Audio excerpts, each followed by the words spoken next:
Hello and welcome to the Heads and Volleys podcast with me, Lee Dunn. My guest today is a San Francisco local. His name is Joey Almeida, and he'll bring some excellent insight into our conversation and how he's approached working with teams and individuals as well. We'll begin to dive into you and your team and how you can approach individuals as well as the group. Before we get into the main part of setting up for success, I want to give a special shout out to our sponsor, Tactical Pad.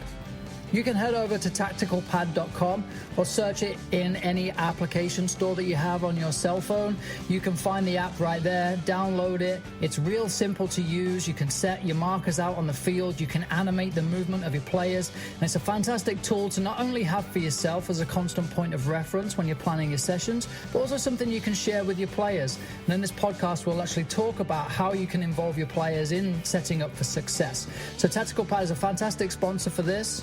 You can find out more information about Tactical Pad through LeeDunnSoccer.com by following me on Twitter at LeeDunnSoccer. Welcome everybody to the first part of this series. Title of today's chat is about setting up for success. Joey Almeida right here. Joey is a head coach for San Francisco Vikings, and some of you may be familiar with him from some of our field education and player clinics. So welcome, Joey. Yeah, thanks for having me. No, thank you. I think this should be a good little chat for us to share with the coaches really on what we think setting up for success is. So the season's, 3 weeks away, 4 weeks away? Now practices are going to be starting this week. Really, how do we help people set up for success? My first question is going to be, what does it mean? What does setting up for success mean to you? Define what success is. So for me, success is, are the players safe? Are they learning? Are they having fun? So those are three things I'm going to be focusing on throughout the season. Sure. So to me, it means reflecting and analyzing in order to establish short and long-term objectives, and then to essentially come up with a plan of action in order to meet those objectives. So for example, if I want to come up with a training session, I'm going to reflect and analyze the previous game in order to figure out what my team needs to improve on. So for instance, maybe my team was struggling on building out of our half. So that's going to be my goal of the training session. And my plan of action is going to be the actual session plan. And so within that session plan, I'm thinking about the activities I want to do in order to improve the ability to build out and the player actions I'm looking for and the qualities of the players that I'm looking for. So there's a lot of value in being reflective right there. So previous games or even previous seasons. So would you have any advice or recommendations for people that are just starting brand new with a team? How do you go about setting up for success in that avenue? Well, if it's a brand new team, then just those first couple of practices, just letting the kids play and just taking it as an opportunity to sit back, see what's going on, and then trying to recognize where your player's strengths and weaknesses are, and then focusing on them from there. I really do think that if you can let them play and just become familiar with who they are and what they do and are they having fun, then I think you can begin to plan from there. So if you don't have a plan for the season yet, don't worry about it. You're going to be able to develop that as the season goes along, especially within these first couple of weeks. So when you work with your teams, do you create a full plan? Do you go kind of weekly? Do you go monthly? How do you set up? So I look at it season by season. So for instance, we're going into the spring season. So the main thing I'm going to focus on is our biggest competition at that time or during that season. And usually it's at the end of the season. So everything I do is going to be about preparing my players for that competition, whether it be playoffs, tournament, state cup, whatever. And what I mean by preparing physically, so they can meet the demands of the competition, as well as mentally, more in terms of tactics, so every player understands their roles going into that tournament. So I focus on essentially the test and how I can prepare my players for the test. Now, knowing that is the final goal, how much do you react to games that are coming up during the season? So let's say you go out and you play, you know that you're aiming for this tournament in 8 weeks' time, and you play your first game and you lose 10-0.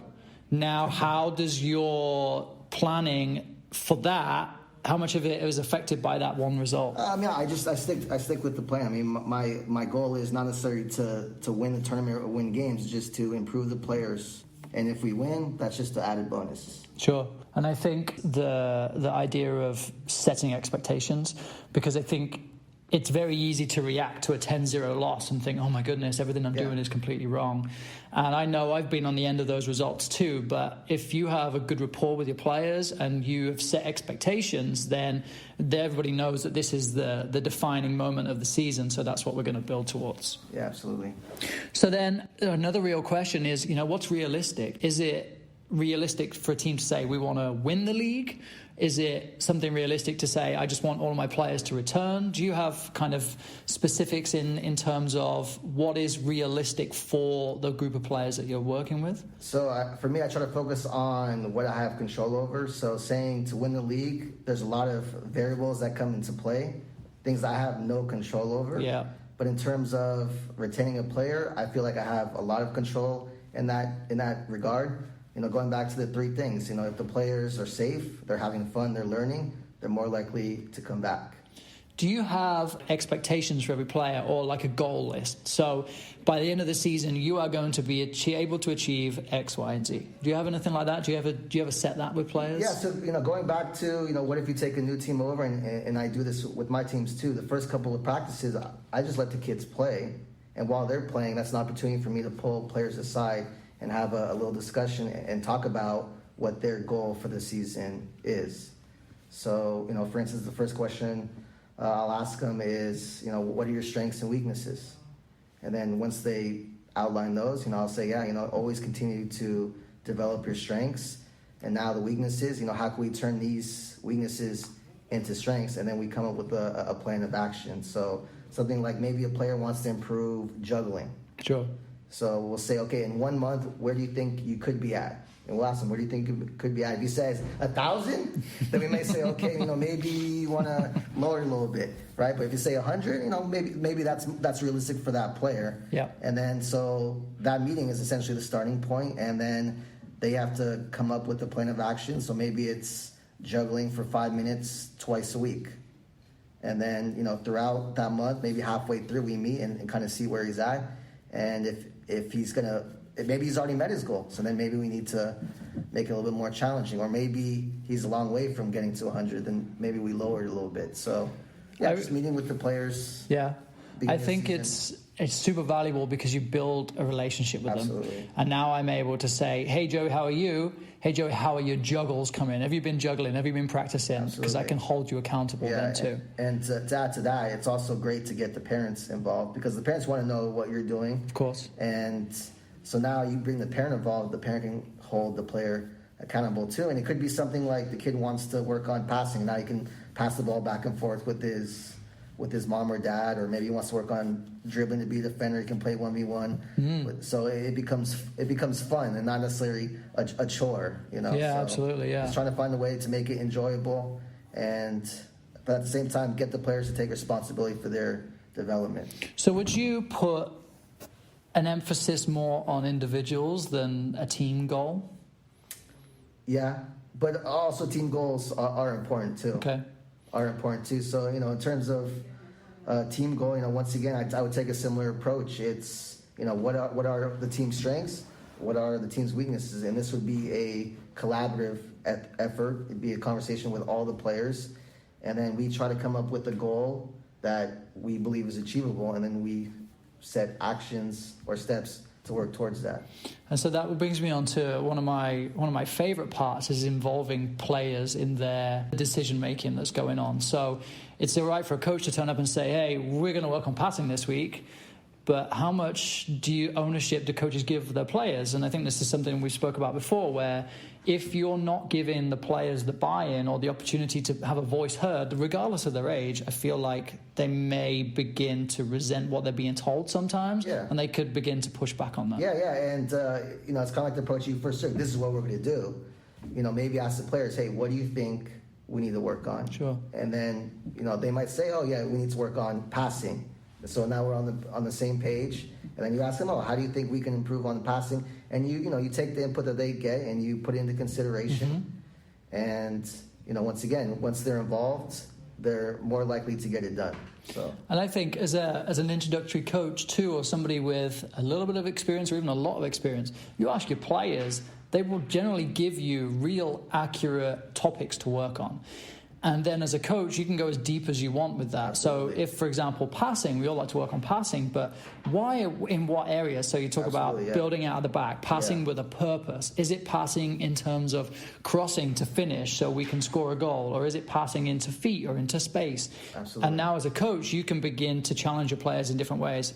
And you constantly have the buy-in. Remember you said we're going to work on passing? Well, this is one of those ways that we really need to work on this. Yeah, and one important thing that you hit is also we got to be able to measure it. So every time we cross the half, that's a success, right? So whatever our goal is, it has to be measurable. And so you and the team have to figure out what is measurable and what is success. So to wrap this up then, we look at the season as a whole in terms of setting a success, setting a plan, whether it is in a 7, 8, 9, 10 game season. Now, realistically, a 50% win ratio.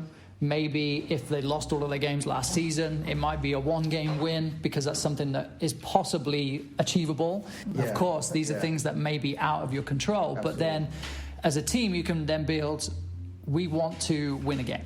If it's at that level, we want to. Doesn't mean we're going to, but we want to. Then to then set up for success further, how is Joey going to help us win a game? How is Lee going to help us win a game? How is little David going to help us win a game? So then you've set this team goal, and then you begin to identify with each player how they can have an impact. But it's also an impact that's going to benefit them because they're going to become a better soccer player, more confident, having more fun out there. Do we try and plan too much on at U12? You have to be able to do this, this, and this. Or at 7th grade, we should be expecting this, this, and this. Or do we just try and keep it as open for the players? How do you feel? Keep it open. I mean, if we say you have to be able to do this at a certain age, well, then that means they should be playing down, and that's not really possible, and it's also kind of demoralizing. Yeah. At the end of the day, every player develops at different ages, different. Some players are physically more developed and so are more successful, but if they're not developing their skill at the older age groups, they're going to struggle. So, just focusing on every player individually and just understanding what their strengths and weaknesses are and helping the players by guiding them to work on those areas. So something really important that I think we're both trying to get across here is that, yes, we may have this big goal, winning a tournament, winning a game, winning the season, winning the division, but there's so much more in the middle of that is so valuable that this final goal can be achieved. It's possible, but it's only possible by filling in the gaps in the middle, where you work with players, you guide players, you love the players effectively, and you challenge them in their own way. Yeah. So then a final question really on kind of what is the biggest impact that you can make as a coach in terms of success for your players and for your team? So I think the biggest impact a coach can have when it comes to youth soccer is preparing players for the real world. So we're not only teaching the game of soccer, we're actually teaching the game of life. So if a player is a good teammate, can collaborate, cooperate, knows how to communicate with his players or his teammates, coaches, referees in a respectful manner, works hard, is resilient, that's going to help him on the field. It's also going to help them off the field and also in the real world when they go to high school, college, and get a real job. So we have an opportunity to positively influence these players through our words and actions. So if I want my players to be honest, I need to be honest with them. Right. If I want them to work hard, I have to work hard myself. If I expect them not to quit, I can't quit, right? So, there's times where, coach is in a game, he's all animated, and he's coaching. All of a sudden, they're down 1-0 with a minute left, and he sits down. He's quit, right? And so what message have you sent to your players, right? So it's okay to quit. But if no, guys, come on, we can get back in this, and encouraging them, you're teaching them that no matter what, you keep playing. Yep. And so it's all the little life lessons that we can teach them. And I think for me, it's much along those lines where I create a goal or a plan that encompasses the goal for the season or for the month, however I'm working. And I tend to work within like monthly cycles. And that to me keeps me accountable, and I share it with the players too. You are involved in this. You are also part of this team, no different to me. And actually, you have more power than I do because you're on the field executing. Absolutely. I can create the environment, but you are the ones executing. And so when I feel most connected to my players, when they say, Coach, we agree that we should be doing this, or we think maybe we can change and do something different, whatever it is, that collaboratively we now have a plan. And that's what we live by, whether it's for the month or for the season. Yeah, because the reality is we're all students of the game, including we're still learning ourselves, and the game is always evolving, so there's always an opportunity to learn, and it's important that the players know that we can learn from each other. Absolutely. And I think my kind of summary here will be that if you are a volunteer coach or even a paid coach and you have another job and you're often screeching to the field because you're 2 minutes late or 2 minutes before the start, if you've got an overall plan in place, that is so much better. That gives you the structure to then, if you are winging it at practice, we both love to plan sessions, but if you are not able to, having this bigger plan will help you to stay within a framework that's going to stay true to your goal. Absolutely. And if you involve your players, they will keep you as honest as possible too. Yeah, absolutely. And you're going to feel more confident. You're going to be able to run a better session. Your players will respect you more because they know that you're prepared and you seem more knowledgeable, and you're going to be able to understand the needs of your players better and what you can do to help them improve in those areas. So that's us setting up for success. An idea of looking at the big picture and then really whittling down to the individuals and how you guys are going to achieve it as a group that is now classed as a team. Maybe your first season together, maybe your 10th season together, but how do you set up for success? Joey, thank you so much. Thank you. A huge thank you for joining us on Heads and Volleys today. Setting up for success is the goal.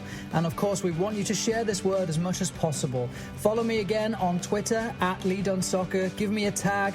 Share this podcast through any of your podcast avenues to all of your friends that coach or parents that may be interested in how they can help engage with their players on setting them up for success as an individual too. A reminder of our sponsor, Tactical Pad. You can find more information on LeeDunSoccer.com. You can also get a free trial through them at TacticalPad.com. Thank you again for listening to the Heads and Volleys podcast. More content coming very soon.